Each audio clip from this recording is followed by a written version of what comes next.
Government expand TVET training by increasing the number of TVET training institutions, which now stand at 238 at a cost of 10.6 billion. Now, it is important to note that at the year 2013, we only had 51 training institutions, and within 10 years, we are now having 238. Through this, the government intends to make Kenya a manufacturing hub and empower the youth to participate in gainful employment to be able to spur nation building.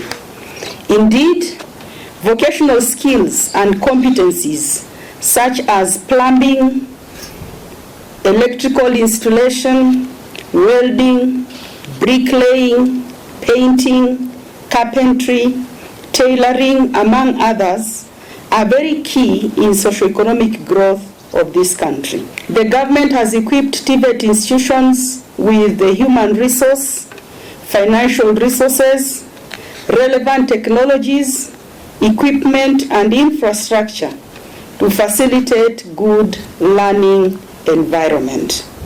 And with this, we have actually spent over 11 billion since 2013. This investment is geared towards furthering the quality of training and production of industry relevant competences for both the local and international labor market. We call upon the graduates today and indeed the youth all over Kenya to be able to take advantage of these facilities and showcase the skills through the training that is going to be provided. Ladies and gentlemen, the government has instituted reforms to the curriculum from a supply-based to a demand-based, competence-based education and training, CBET.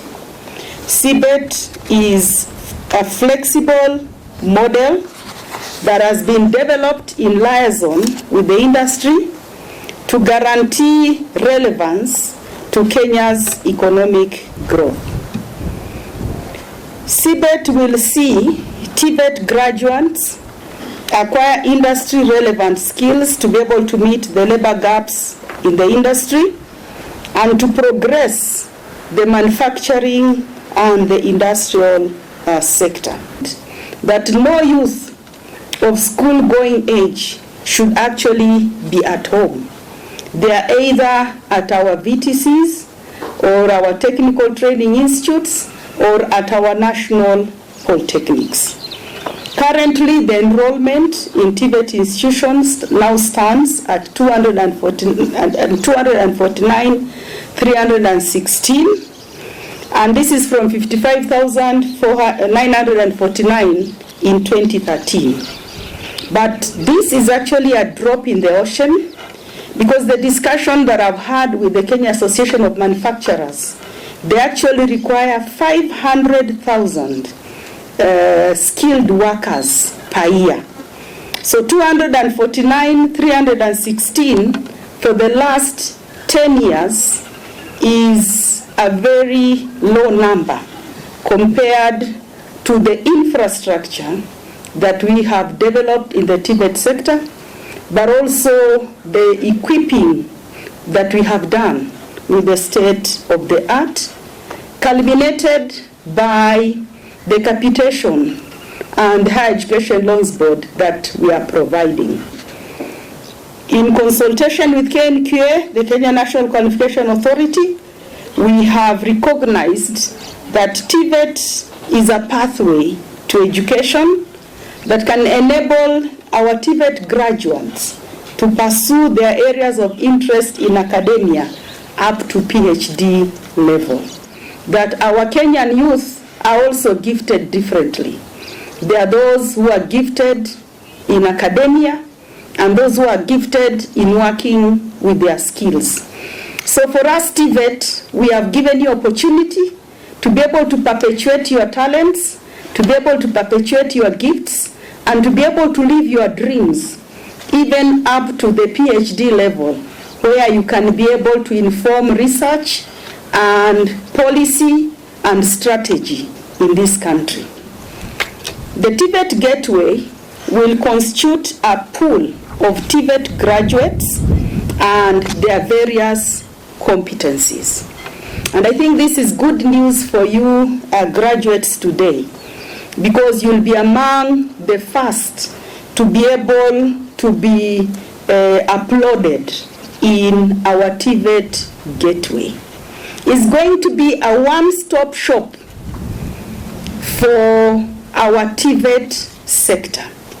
We'll be able to showcase our graduates and their competencies together with their skills, and the labor market will be able to access you, and we'll also showcase the various training programs that are available in our different institutions, all our graduates.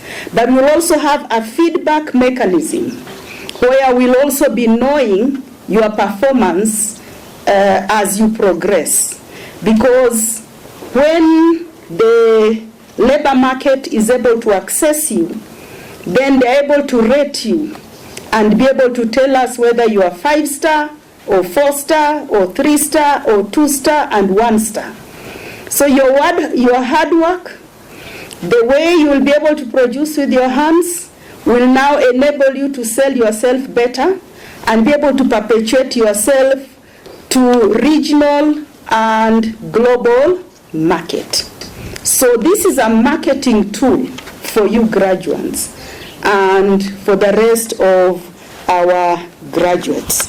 You'll enhance your employability, and you'll also help us to curb the youth unemployment in this country. Adequate and skilled human capital is essential for us to be able to achieve the Vision 2030, but also within the global environmental challenges and trends, we also believe TVET is one of those that can also offer sustainable economic development. So we are soon in discussion with UNESCO going to roll out TVET and climate change.